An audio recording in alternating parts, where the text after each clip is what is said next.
Que le Seigneur vous bénisse. Nous sommes encore là pour répondre à une question ou à un problème qui s'est posé dans la parole. En fait, j'ai été surpris. Les gens m'ont envoyé un lien que j'ai pu visualiser.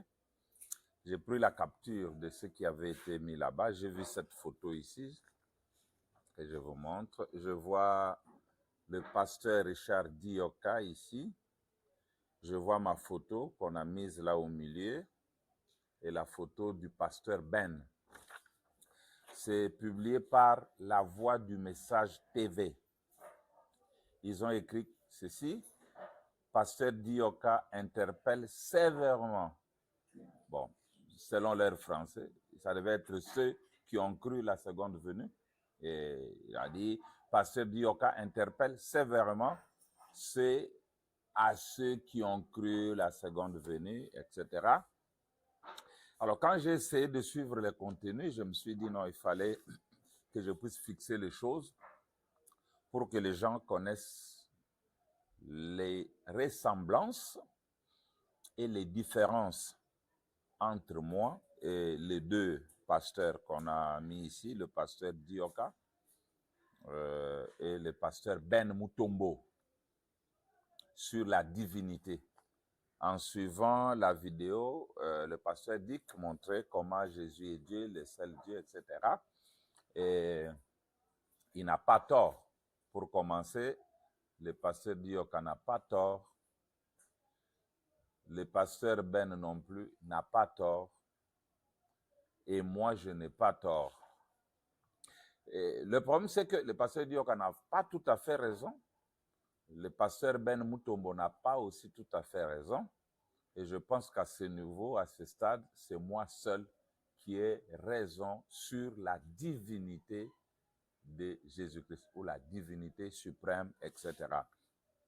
Le pasteur Dioka, comme le montre la photo ici, se centre sur l'homme Jésus, l'homme de Galilée.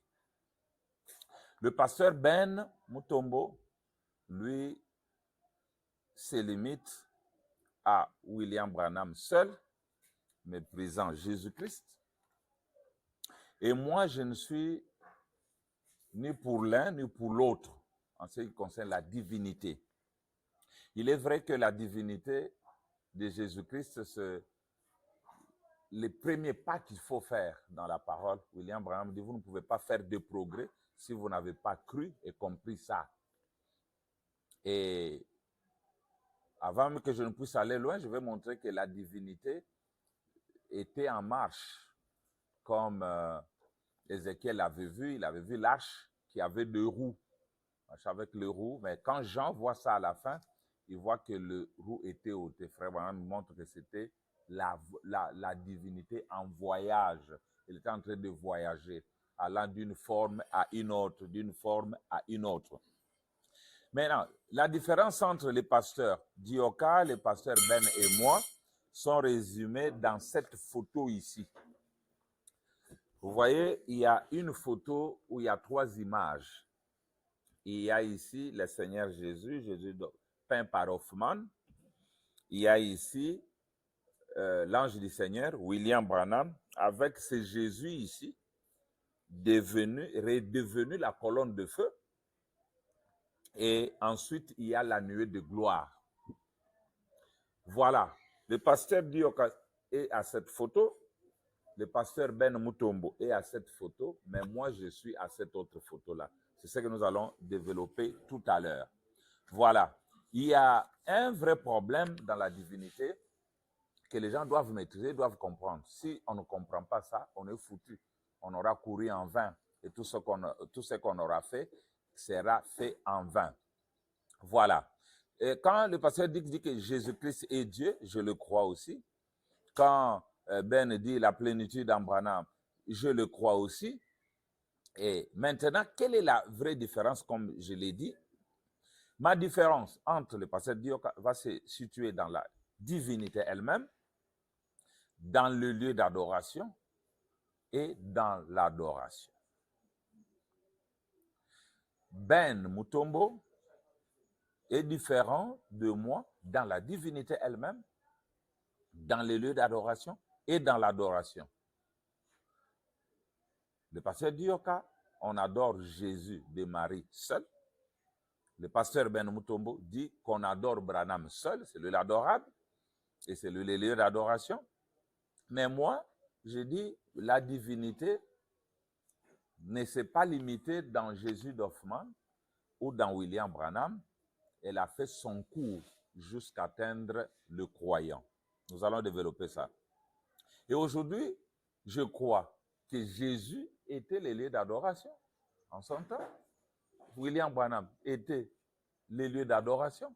Mais aujourd'hui, nous sommes les lieux d'adoration.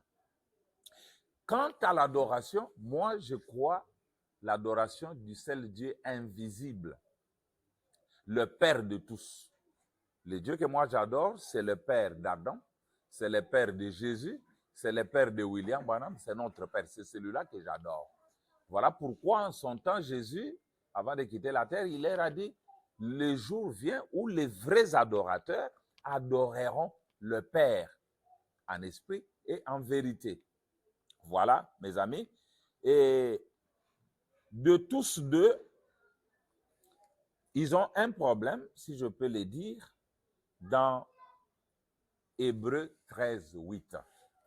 La divinité est comprise dans Hébreux 13, 8 qui dit « Jésus-Christ est le même hier, aujourd'hui et pour toujours ». Croire Hébreux 13, 8 de cette façon, sans l'interprétation prophétique, fera des uns des unitaires, des autres des binitaires, et pour certains autres des trinitaires, alors que Dieu est seul.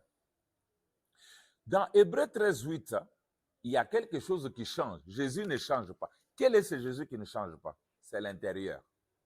Mais l'extérieur change. Quand vous avez cru au Seigneur Jésus, né de Marie, et que vous conservez ce corps jusqu'à ce jour, que celui le seul Dieu, vous êtes à côté. Et quand cette divinité s'est répliquée dans William Branham, conservez ça jusqu'à ce jour, vous êtes aussi en erreur. Parce que dans la sémence de discorde, paragraphe 30, William Branham dit ceci, quand un homme est là à dire qu'il est prédicateur de l'évangile et qu'il déclare que les jours des miracles sont passés, ça c'est la sémence de discorde. Quand un homme est là à dire qu'il est ministre, pasteur d'une église quelque part, et qu'il ne croit pas que Jésus-Christ est le même dans les moindres détails, Branham dit, à l'exception du corps physique. Le même hier, aujourd'hui et pour toujours, ça c'est la sémence de discorde.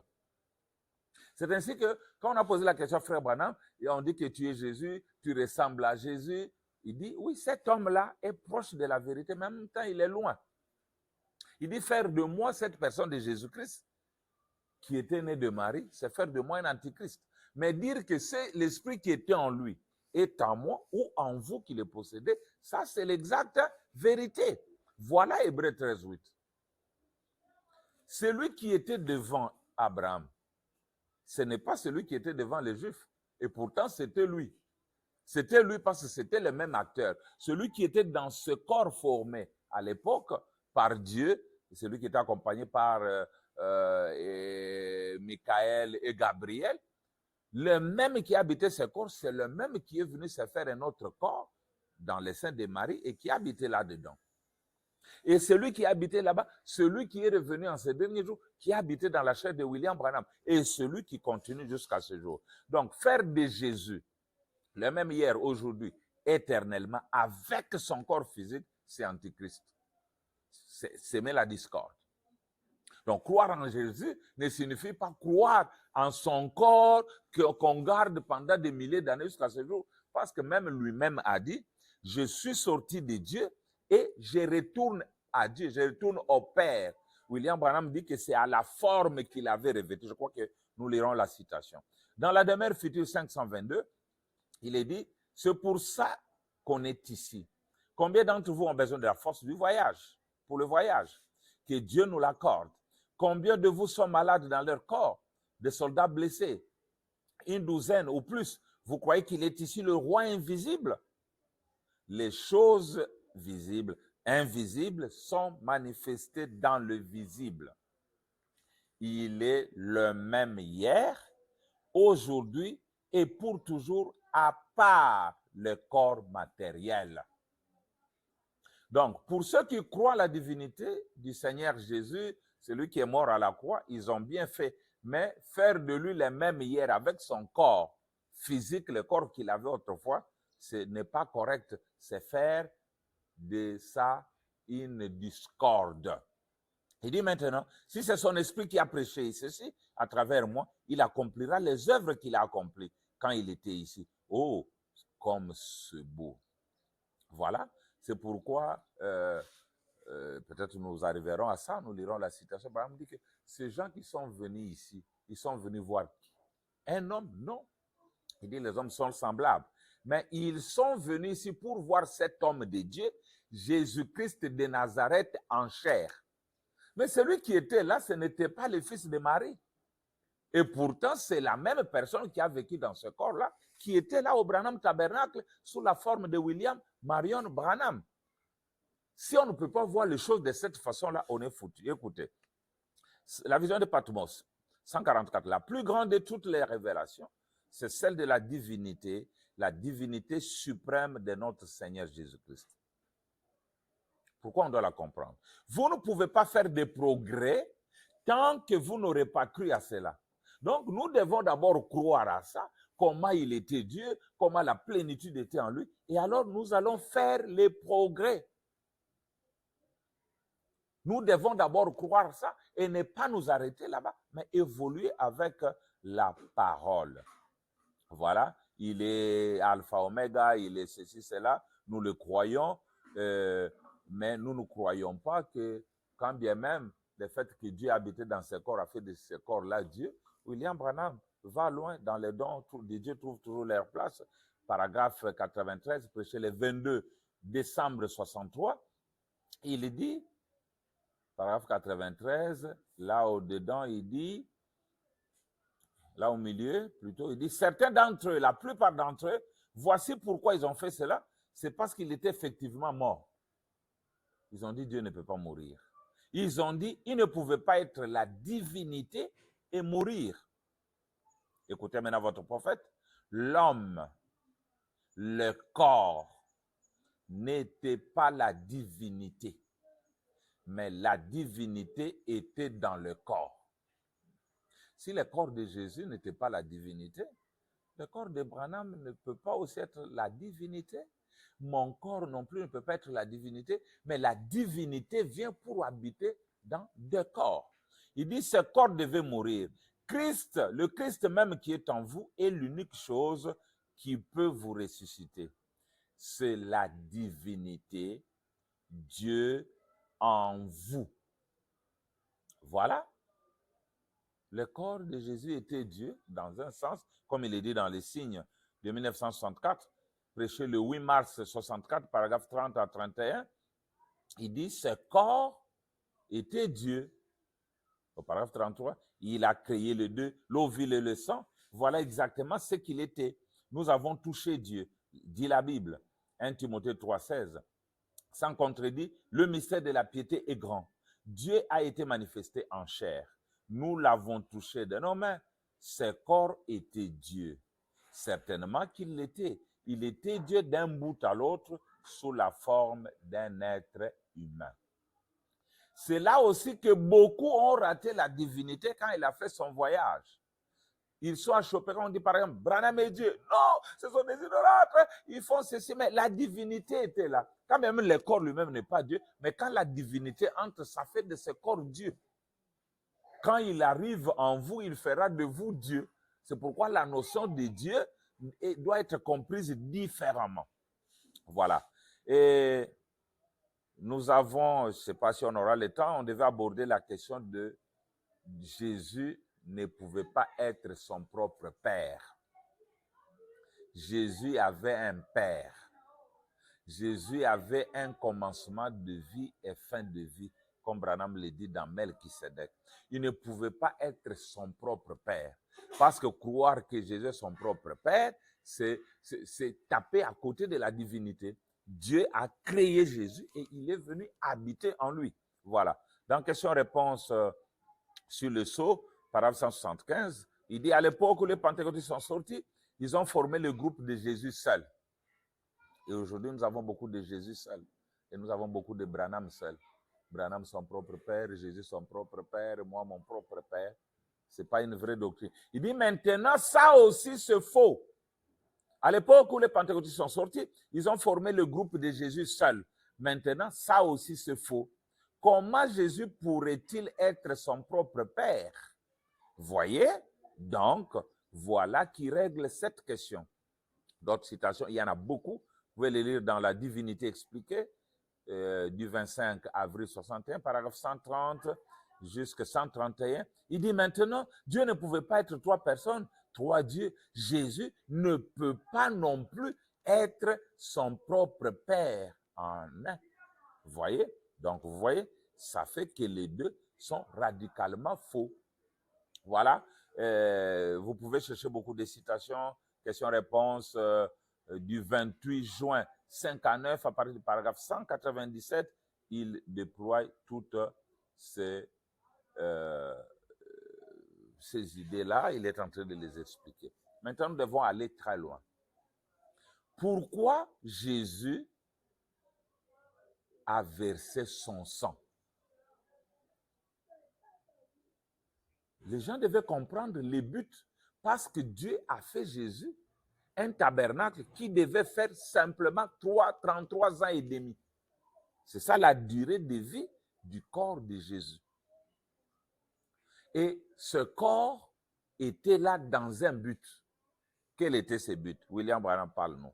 Nous sommes dans l'imitation du christianisme, paragraphe du 20 janvier 57, paragraphe 181. Il dit ceci. Le Saint-Esprit a couvert son propre corps pour venir y vivre, Jésus-Christ. Quand il a couvert Marie de son ombre et qu'il l'a créé ou couvé d'une cellule de sang dans son sein, c'est ce qui a produit le Fils Jésus-Christ.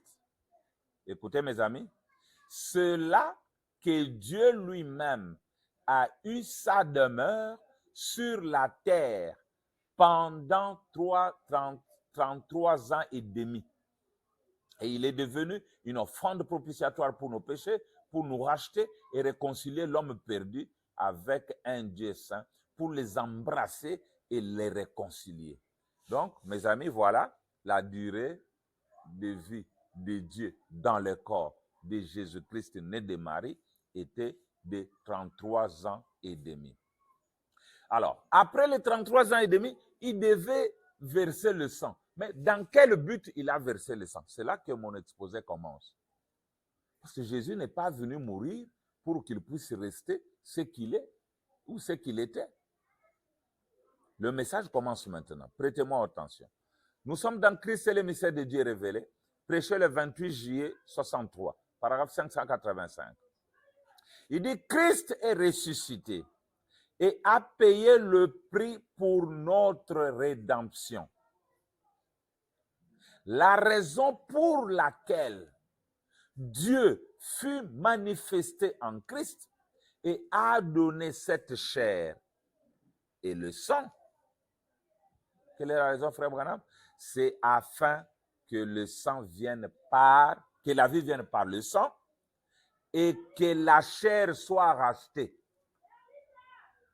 Il vient, il meurt, il verse son sang pour que la chair soit rachetée. Il dit cela afin que Dieu, dans cette chair ici rachetée, puisse manifester sa parole pour ce jour comme il l'a fait en ce jour-là. Fiou, gloire. Pourquoi Abraham dit que Jésus est mort pour ses ministères? Il est venu sanctifier un corps. William Branham, il a tabernaclé là-dedans pour faire vivifier la parole d'aujourd'hui comme il l'avait fait là-bas. Maintenant, faire de Jésus-Christ le même aujourd'hui avec son corps physique, vous avez tapé à côté, mon frère. Maintenant, quand il a versé ce sang pour racheter un autre corps, qu'est-il arrivé à son corps? C'est ce que nous devons résoudre comme problème. Où est le corps de Jésus? beaucoup disent, oui, par des citations d'une façon évangélique, que ce corps-là est debout là-bas, à côté du trône de Dieu, il va revenir. Ok, voyons si ça va tenir. Quand Jésus a été tué, écoutez, nous sommes dans Exposé, chapitre 1, page 20. Écoutez, Jésus a dit, je suis sorti de Dieu et je retourne à Dieu. Il ne retourne pas chez Dieu, comme Dieu qui a une habitation quelque part. Maintenant, Jésus qui va là-bas, il rentre chez lui et il se tient à la droite, parce que même la droite de Dieu, Dieu n'a pas une droite et une gauche. Dieu est esprit. La droite de Dieu signifie dans la puissance et l'autorité de Dieu. Maintenant, il dit, je suis sorti de Dieu et je retourne à Dieu. Jean 16, 27 à 28. Écoutez votre prophète. C'est exactement ce qui est arrivé. Comment Jésus a-t-il disparu de la terre? Il a disparu de la terre par sa mort, sa mise au tombeau, sa résurrection et son ascension. Ensuite, Paul l'a rencontré sur le chemin de Damas. Il a parlé à Paul et lui a dit, « Saul, Saul, pourquoi me persécutes-tu » Paul a dit, « Qui es-tu, Seigneur » Il lui a répondu, « Je suis Jésus. » Il était une colonne de feu, une lumière aveuglante. Il avait repris, suivez bien, il avait repris cette forme exactement comme il avait dit qu'il allait le faire. Il avait repris la forme qu'il avait avant de revêtir un tabernacle de chair. C'est exactement comme cela que Jean a vu la chose. Jean 1, 18. Personne n'a jamais vu Dieu. Le Fils unique qui est dans le sein du Père l'a fait connaître. Remarquez où Jean dit qu'il est. Il est dans le sein du Père. Voilà. Jésus a quitté la forme terrestre et il a récupéré la forme qu'il avait avant. C'était quelle forme? Il était la lumière. La lumière est devenue chair et maintenant il quitte la forme de la chair pour devenir la lumière. Écoutez encore sous quelle forme il est. Dans l'amour divin prêché le 14 août 56, le paragraphe 94, il dit ceci. Le dernier apôtre qui a rencontré Jésus, qu'a-t-il vu? Et qui était le dernier à voir Jésus? Vous les prédicateurs? Paul. Sous quelle forme était-il? Une lumière. Qui était-ce? La lumière a traversé leurs cellules cette nuit-là, est-ce vrai? Et a fait sortir Pierre de la prison. Vous tenez tout près de lui maintenant. Donc même là, quand Frère Branham parlait, il était la lumière. Voulez-vous croire, sœur? Alors si celui qui parle par ici et que vous croyez cela, alors je devrais être un croyant, n'est-ce pas? Voilà. Et quand les sceaux sont ouverts, Frère Branham amène une notion qui n'avait pas prêché avant, la notion du mystère du kénos. Parce que beaucoup de théologiens nous ont toujours dit que Jésus est là, debout, il a pris son esprit, il l'a envoyé là-bas, et son corps est resté là-bas. Un jour, maintenant, ce corps-là va revenir. Voyons, Dieu dévoilé, paragraphe 77. Or, quand il est dit ici qu'il s'est déversé ou répandu, maintenant, nous, on serait porté à penser ceci, qu'il aurait vomi. Le mot anglais, je ne sais pas si je vais bien le prononcer, emptied, en français déversé, ou qu'il aurait répandu quelque chose qui était en lui. Voyez-vous que quelque chose de différent de lui serait sorti de lui. Mais le mot kénos en grec ne veut pas dire qu'il aurait vomi ou quelque chose. Son bras serait parti ou son œil serait parti, une autre personne. 78. C'est qu'il s'est transformé. Il s'est répandu dans, amen, dans un autre masque, dans une autre forme. Ce n'est pas une autre personne appelée le Saint-Esprit qui est sorti de lui, mais c'était lui-même. Vous saisissez, l'Assemblée dit amen. Il s'est répandu dans les gens. Christ en vous, comme ce beau, comme s'émerveiller de penser que Dieu s'est répandu dans l'être humain, dans le croyant. Répandre, ça faisait partie de sa pièce de faire ça. Dieu, toute la plénitude, toute la divinité corporellement s'est trouvée dans cette personne de Jésus-Christ. Il était Dieu, le seul Dieu, pas une troisième personne, ni deuxième personne, ni une première personne, mais la personne, Dieu voilé dans la chair humaine.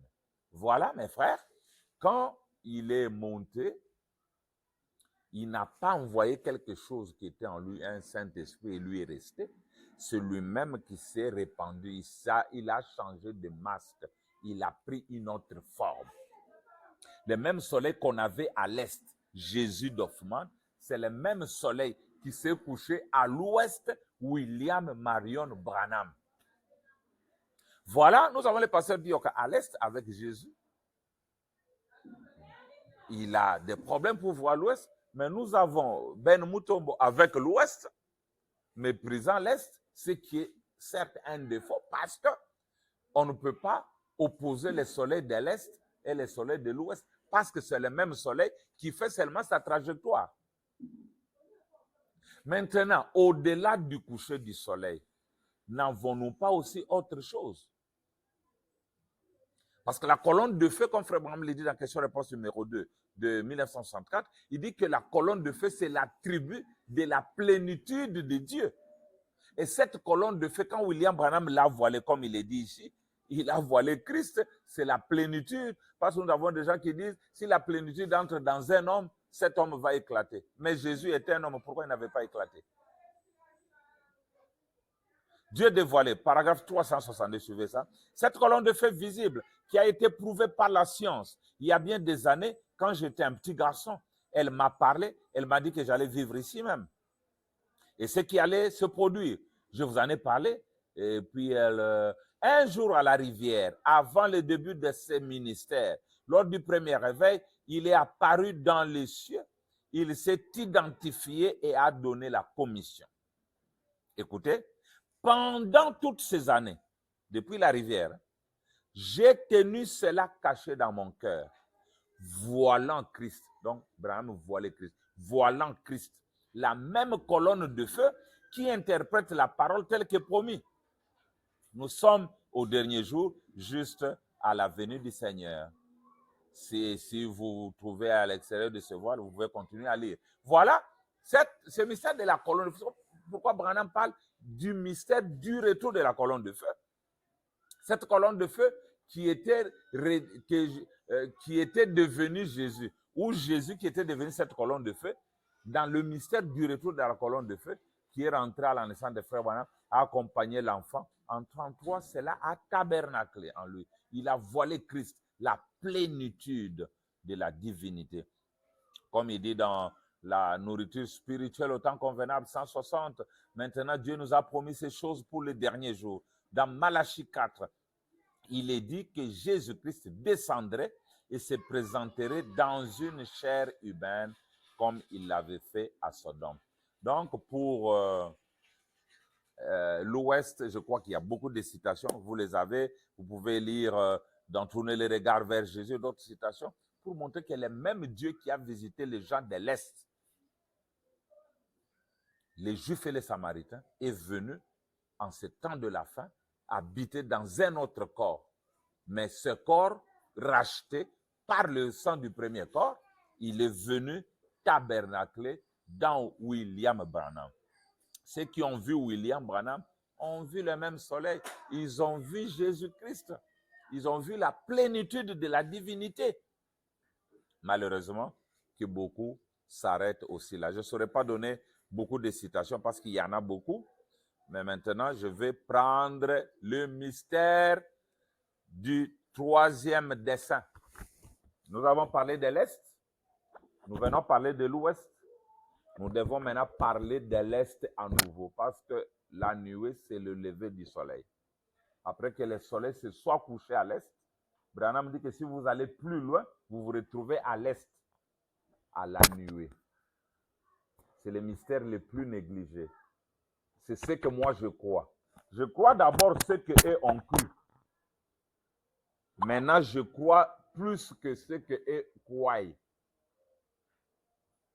Beaucoup croient ça, peut-être comme une histoire.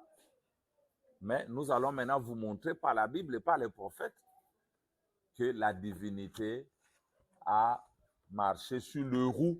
Et maintenant, les roues sont ôtées, le mystère de la divinité est révélé et conclu. Voilà. Si nous allons dans Jean 12, c'est la dernière partie, dans Jean 12, les Grecs sont allés voir Jésus. Ils ont demandé à Philippe, Philippe leur a montré Jésus, et quand Jésus est venu, il leur a parlé en parabole. Qu'est-ce qu'il leur a dit? Les grains de blé doivent tomber en terre. Et quand il tombe en terre, s'il ne meurt pas, il va rester seul. Mais il doit tomber en terre et mourir. Dans quel but? Pourquoi Jésus, la plénitude de la divinité, devait-il mourir? C'est la partie que beaucoup de prédicateurs n'aiment pas toucher. Et c'est l'aveuglement. Nous allons, dans Dieu puissant dévoilé devant nous, prêcher le 29 juin 64, le paragraphe 65 et 66. Écoutez maintenant. Parce que le péché, c'est manquer le but. Si vous manquez le but pour lequel Jésus est mort, alors vous êtes pécheur. Vous avez péché. Paragraphe 65-66. Ils s'adressèrent à Philippe de Bethsaïda et lui dirent, « Messieurs, nous voudrions voir Jésus. » Les Grecs voulaient le voir, mais ils ne pouvaient pas le voir parce qu'il était dans le temple de son humanité. Dieu était en Christ, réconciliant le monde avec lui-même. Nous découvrons donc qu'ainsi, ces Grecs ne pouvaient le voir parce que Dieu était voilé dans un corps de chair. Et aujourd'hui, il est encore voilé. Pour le voir, il faut une révélation. Écoutez maintenant.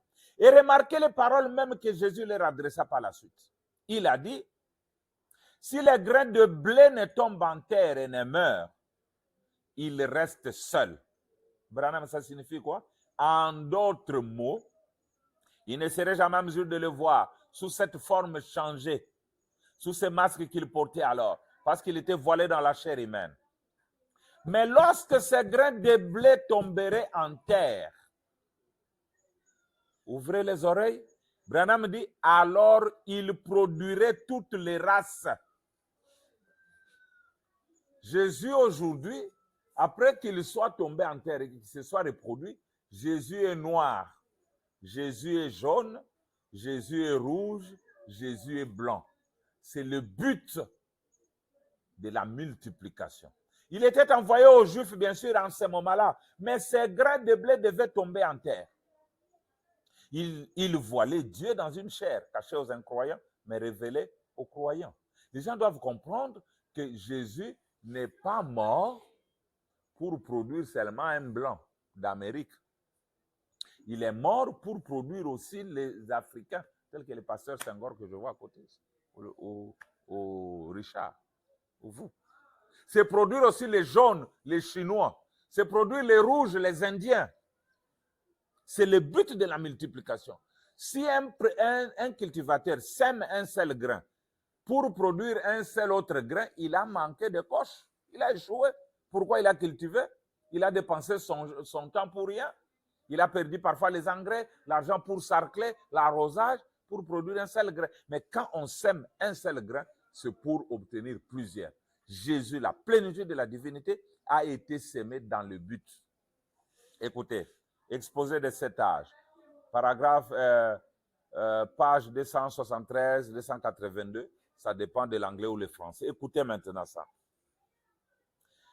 Pour comprendre encore mieux ce sujet, il serait judicieux de l'examiner du point de vue de l'Église à travers les âges.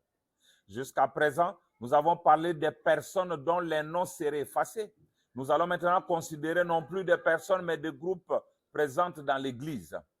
Pour ce faire, assimilons l'Église à travers les âges au plan de blé. Un grain de blé est planté dans le but que ces grains de blé uniques se reproduisent et se multiplient au bout d'un certain processus qui doit durer un certain temps.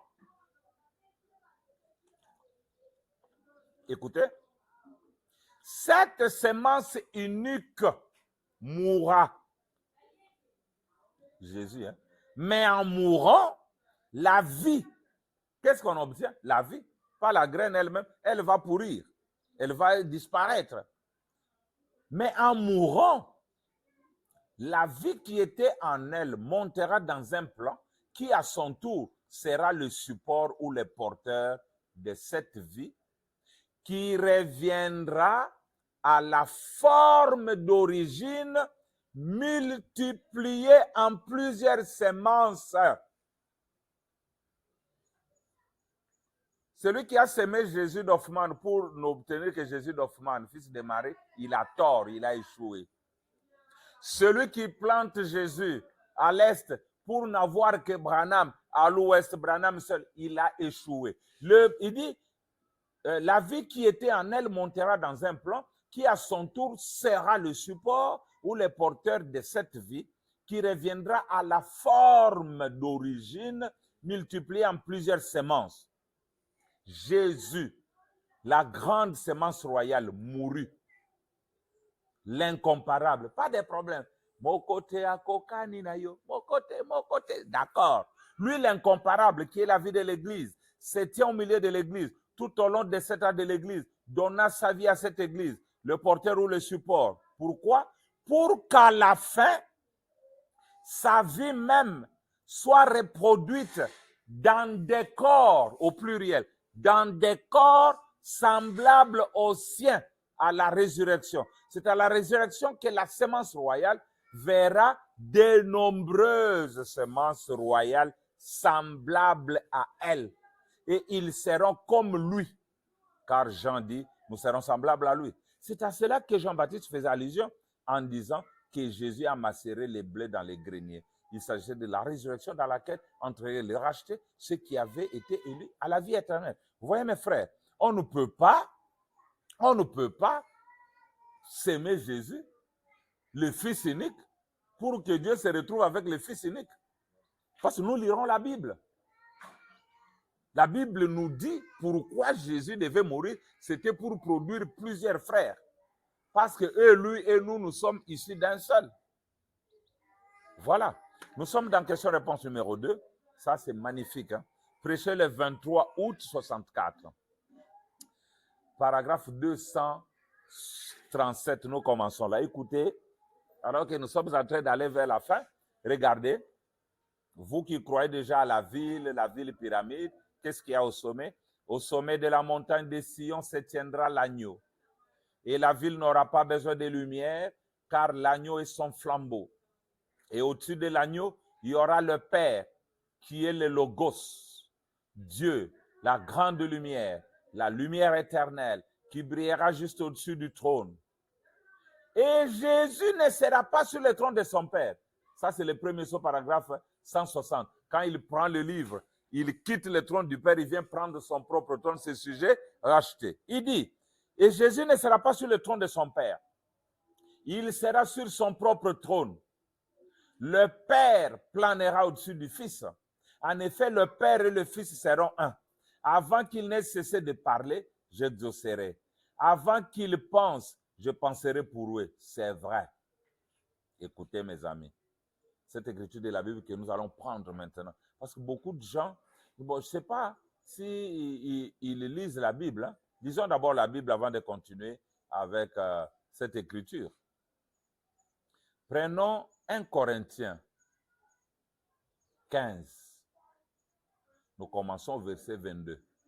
Ce qui montre que Paul, quand bien même il a vécu dans un âge de peu de connaissances, il dépasse beaucoup de prédicateurs aujourd'hui. Parce que les mystères qu'il parle ici, beaucoup ne connaissent pas ça. Nous sommes dans 1 Corinthiens, chapitre 15. Nous commençons au verset 22. Et c'est ce que Branham va interpréter tout à l'heure. Il dit ceci. Et comme tous meurent en Adam, de même aussi tous revivront en Christ. mais chacun en son rang. Christ comme prémisse, puis ceux qui appartiennent à Christ lors de son avènement.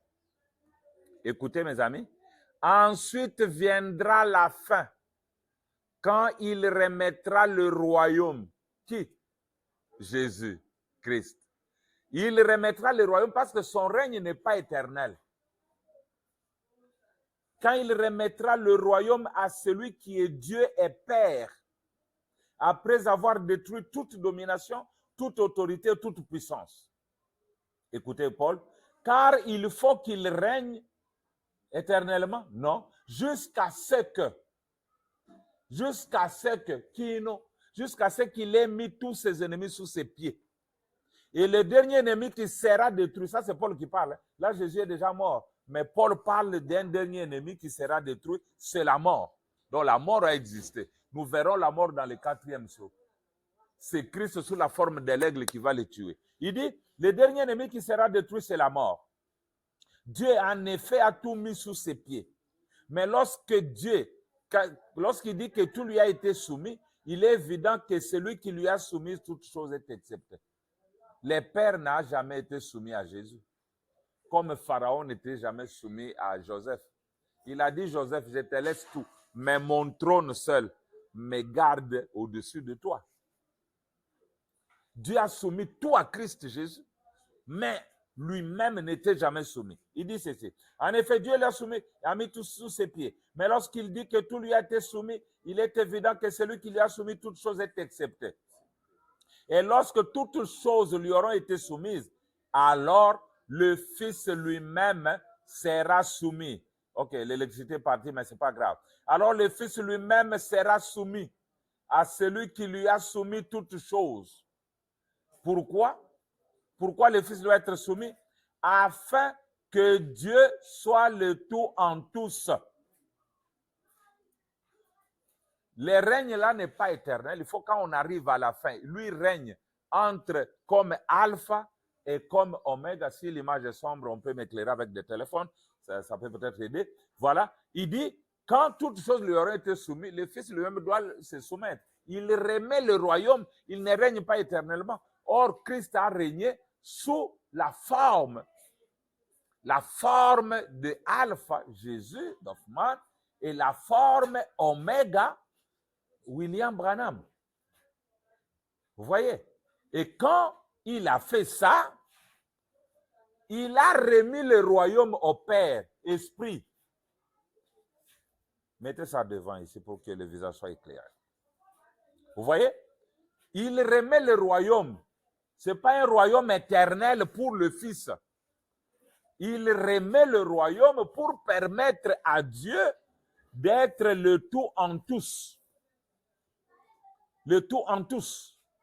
Écoutez, c'est là que Branham continue. J'étais dans question-réponse numéro 2. Et Jésus remettra un âge parfait.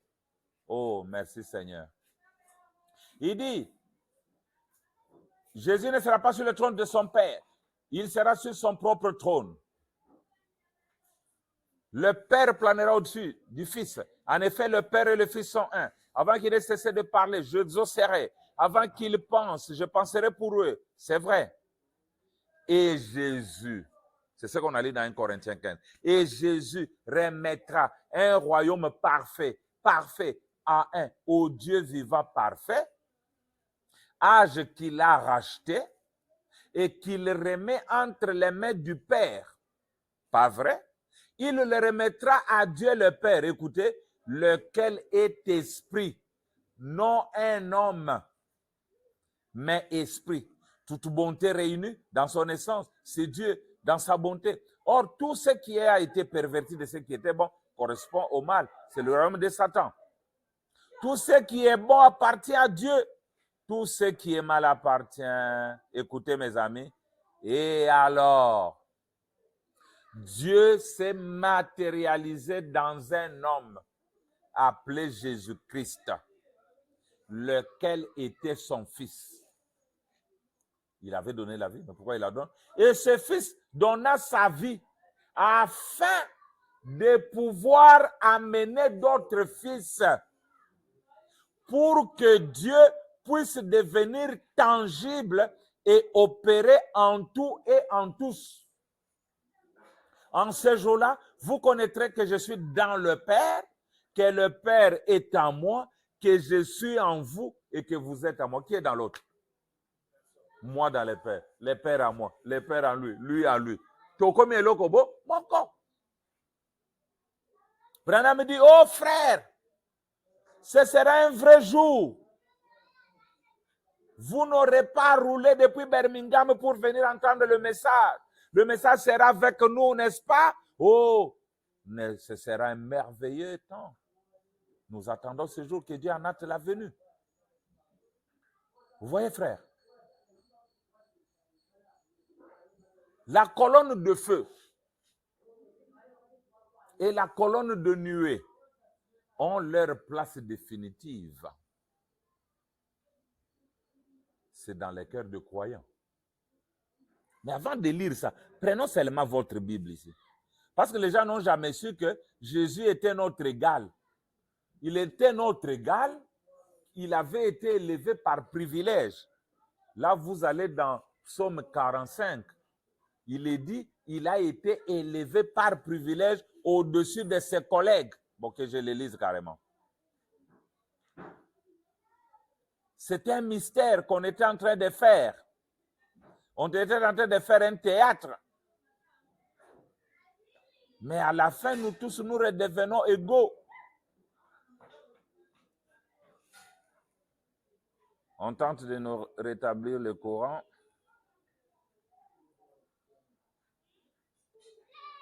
Merveilleux.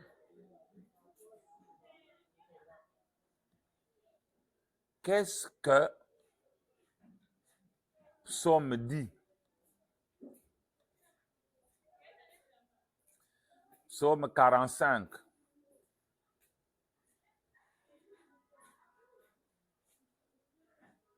Psaume 45. Je le cherche pour vous.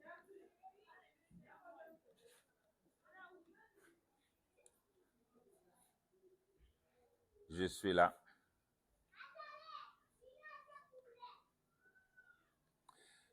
Voilà.